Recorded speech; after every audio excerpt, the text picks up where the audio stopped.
Hello viewers. இன்றைக்கி மிகப்பெரிய ஒரு சோகமான ஒரு செய்தி என்ன அப்படின்னு கேட்டிங்கன்னா, விஜயகாந்த் அவர்களோட இந்த மரணம் தான். உண்மையாலுமே பார்த்திங்கன்னா மிகப்பெரிய ஒரு சோகத்தை ஏற்படுத்தியிருக்கு. இந்த டிசம்பர் மாதம் அப்படின்னு சொன்னாலே நமக்கு ஒரு மிகப்பெரிய சோகமான ஒரு நாட்களாக தான் அமையும். அப்படி தான் பார்த்திங்கன்னா இது அமைஞ்சிருக்கு அப்படின்னே சொல்லலாம். சரி, என்ன நடந்தது, கடைசியில் என்ன நடந்தது, ஏன்னா நல்லா இருக்காரு அப்படிங்கிற மாதிரி தானே போன வாரம்லாம் சொன்னாங்க. அது மட்டும் இல்லாமல் கட்சி மீட்டிங்கெல்லாம் கலந்துக்கிட்டாரு. இப்போ என்ன ஆச்சு அப்படிங்கிற மாதிரி உங்களுக்கு ஒரு கேள்வி எழலாம். ஸோ என்ன நடந்தது அப்படிங்கிறத கடைசி நிமிடங்கள் என்ன அப்படிங்கிறத தெரிஞ்சுக்கலாம் வாங்க. தேமுதிக தலைவர் விஜயகாந்துக்கு எந்த மாதிரி உடல்நிலை பிரச்சனைகள் உள்ளது அப்படிங்கிறது நிறைய பேருக்கு தெரியாமையே போயிடுச்சுங்க.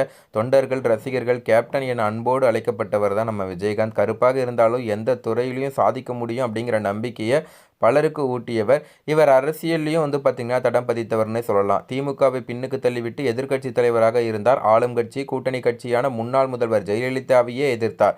அவர் நினைத்திருந்தால் கூட்டணி கட்சியை எதிர்க்காமல், மக்களுக்கு குரல் கொடுக்காமல் அடுத்தடுத்த நிலைகளை அடைந்திருக்க முடியும். ஆனால் அவர் வந்ததே மக்களுக்கு சேவை செய்வதானே. அதனால் அவர் எந்தவித சமரசங்களுக்கும் இடம் தரவில்லை. இந்த நிலையில் விஜயகாந்த் பல ஆண்டுகளாக உடல்நிலை பாதிக்கப்பட்டிருக்கிறார். அவ்வப்போது வெளிநாடுகளில் சிகிச்சை மேற்கொண்டு வந்தார். இந்த நிலையில் அவர் தற்போது மியாட் மருத்துவமனையில் அனுமதிக்கப்பட்டிருந்தார். அவரது உடல்நிலை சீராக இல்லை என மருத்துவமனை சார்பில் தெரிவிக்கப்பட்டிருந்தது. இந்த நிலையில் அவருக்கு என்னென்ன உடல் உபாதைகள் இருக்கின்றன என்பது குறித்து நெருங்கிய வட்டாரங்களிடம் கேட்டபோது அவர்கள் கூறியதை பார்ப்போம். விஜயகாந்துக்கு நீரிழிவு நோய், தைராய்டு, கல்லீரல் பிரச்சனை உள்ளிட்டவை இருந்தது. ஸோ இந்த நீரிழிவு நோயால் கால் விரல்களுக்கு இரத்த ஓட்டம் பாயாமல் இருந்ததால் வலது கால் விரல்களில் சிலவற்றை மியாட் மருத்துவமனை கடந்த 2022ஆம் ஆண்டு அகற்றியது. தைராய்டு பிரச்சனையால் அவரது பேச்சு பார்த்திங்கன்னா பாதிக்கப்பட்டது. அதற்கு சிகிச்சை கொடுத்து வந்தார்கள். அதன் பிறகு அவ்வப்போது பரிசோதனைக்காக மியாட் மருத்துவமனைக்கு செல்வார். உடனே ஓரிரு நாட்களில் வீடு திரும்புவார். சிறுநீரக பிரச்சனை இருந்தது. அது நாளடைவில் சரியானது. அவருக்கு முதுகு தண்டுவடத்திலும் பிரச்சனை இருக்கிறது. தைராய்டு சேர்ந்து இருப்பதால் கழுத்தில் இணைந்திருக்கும் தண்டுவடத்தின் நரம்பு பாதிக்கப்பட்டு அவருக்கு ஞாபக மறதி இருந்து வந்தது. அதுபோல் அரை மணி நேரம் கூட உட்கார முடியாமல் தவித்து வந்தார். இதனால் அவரை கடந்த சில மாதங்களாகவே நண்பர்களோ உடன் நடித்தவர்களோ பார்க்க அனுமதிக்கப்படவில்லை. இதை ராதாரவி கூட குமுறலாகவே கொண்டிருப்பார். இதற்கு பிரேமலதாவும் விளக்கமளித்திருந்தார். இந்த நிலையில் கடந்த 18ஆம் தேதி அவருக்கு காய்ச்சல், சளி, இரும்பல் உள்ளிட்ட பிரச்சனைகளுக்காக மியாட் மருத்துவமனையில் அனுமதிக்கப்பட்டிருந்தார். ஆனால் அவருக்கு மூச்சு விடுவதில் சிரமம் இருப்பதாக மருத்துவர்கள் கூறினர். தானாக சுவாசிக்க முடியவில்லை. தற்போதுள்ள மழை சீசனும் அவர் விரைந்து நலம் பெற தடையாக இருந்தது.